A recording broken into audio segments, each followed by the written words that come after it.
একবার ডাক শোনো। তুমি কি কষ্ট পাইছিলা? তুমি কি আম্মুনি ডাকছিলা তখন? আমার কলিজা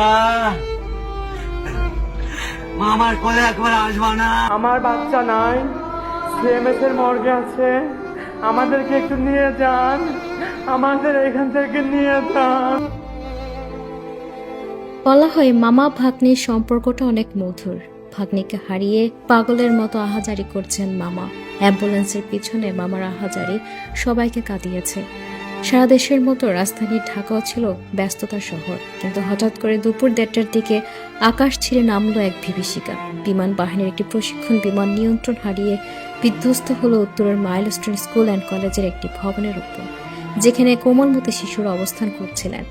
মুহূর্তে চারিদিকে আগুন, ধোঁয়া আর চিৎকারে ছেয়ে গেছে পুরো এলাকা। এই বিভীষিকাময় মুহূর্তে নিথর হয়ে পড়েছিল ছোট্ট ছোট্ট প্রাণগুলো, যারা কিছুক্ষণ আগেও বইয়ের ব্যাগ কাঁধে নিয়ে ক্লাসে বসেছিল, কেউ টিফিন বক্স হাতে নিয়ে টিফিন খাচ্ছিল। তাদের একজন 4র্থ শ্রেণীর ছাত্রী মেহরিন। জাতীয় বার্নোপ্লাস্টিক সার্জন ইনস্টিটিউটের 520 নম্বর কক্ষের মেঝেতে বসে এক যুবক, নাম তার ফাহাদ নিয়ম। কারো চোখে জল থাকে, কারো কান্না নীরব, কিন্তু ফাহাদের কান্না যেন পুরো হাসপাতাল কাঁপিয়ে দিল। তার কোলে মেহরিনের পোড়া কপাল, হাত চেপে ধরে বলছিলেন, ও খুব নিষ্পাপ ভাই, এটা ওর ড্রেস, ও সারাদিন পড়াশোনা করে। মুখটা তো একটু দেখার মতো ছিল, 2 হাতও পুড়ে গেছে। ভাগ্নির পোড়া কাপড়টা এখন তার কাছে পৃথিবীর সবচেয়ে মূল্যবান জিনিস। কাঁদতে কাঁদতে বারবার শুধু বলছিলেন, ও খুব নিষ্পাপ, ও খুব ভালো মেয়ে ছিল ভাই। মেহরিন উত্তরার দিয়েবাড়ি এলাকার বাসিন্দা। প্রতিদিন স্কুলে যায়, ভালো করে পড়াশোনা করে, স্বপ্ন দেখে বড় হয়ে ডাক্তার হবে। সে স্বপ্নের কথা বলেছিল পরিবারের লোকজনদেরকে, বলেছিল মামাকেও। সোমবার ঠিক তাই করেছিল। ক্লাসে বসে পড়াশোনা করছিল, হঠাৎ করে বিকট শব্দ নেমে এলো, অগ্নিকাণ্ড আর মৃত্যুর এক ছায়া। মেহরিনের ক্লাসরুমে বিমানটি পড়ে। দুর্ঘটনা পরপর গোটা এলাকা জুড়ে তৈরি হয় হাহাকার আর্তনাদ। ছুটে আসে অভিভাবকরা, কার সন্তান কোথায় আছে খুঁজতে থাকে। সন্তানদেরকে যতক্ষণ না বুকে আঁকড়ে ধরতে পেরেছেন ততক্ষণ হাজারি করতে থাকেন অভিভাবকরা। পরিবার পরিজনরা পাগলের মতো খুঁজতে থাকে তাদের সন্তানদের। ফাহাদ নিয়ন সে দৌড়েছিলেন সবার আগে।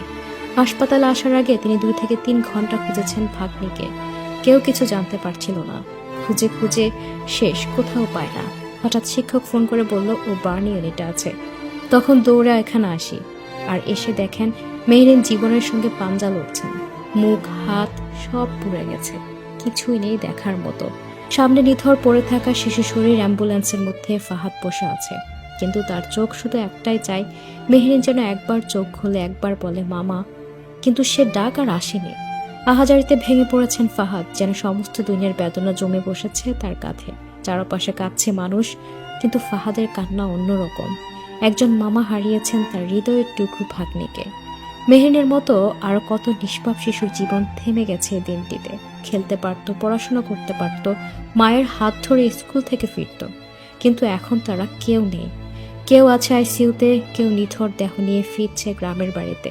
প্রতিটি মৃত্যুর পিছনে রয়েছে এক একটি পরিবারের স্বপ্ন ভাঙা কান্না।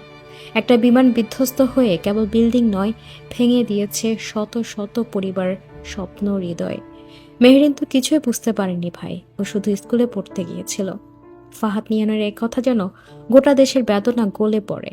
এই শিশুদের কিচিরমিচির আর শোনা যাবে না, তারা আর দৌড়ে আসবে না মায়ের কোলে। আজকে যদি মেহরিনের মতো একটি প্রাণও আমাদের অবহেলায় হারিয়ে যায়, তাহলে আমরা কিভাবে বলি আমরা একটি নিরাপদ ভবিষ্যৎ গড়ছি?